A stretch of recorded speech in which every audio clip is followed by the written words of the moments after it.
It's really old. And it was created in Boston, and it was patented by someone named Louis Bernard Wost.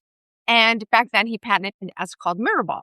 So it was designed to be like a design piece in like big houses. And then ultimately in the 1910s, 1920s, all those eras, started showing up in ballrooms and jazz clubs and all of that. And then, of course, in the 1970s, it became super iconic. And so now, whenever you see them, you know there's going to be a party. When you see a disco ball, you know there's going to be dancing and you know there's going to be a party. And I've also researched, because in the 70s, we were still a little bit younger. Like the Gen Xers, we were still a little too young to go to Studio 54.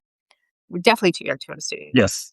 54. But that would have been illegal. But unless you were like Brooke Shields or something like that. Right. And then, but the reaction, disco actually came out of, because I've studied it a little bit because it's fun, a reaction to the Vietnam War. There was a lot of seriousness. There was a lot of heavy stuff going on. So the disco era became super a reaction to that. So it became like a super party, super festive, super whatever it was. A lot of it was crazy, but it was a reaction to that. And I really feel that there's so much heaviness these days. There's so much heaviness in the news, economically, socially. Every day is like an assault on the senses, just looking at the headlines.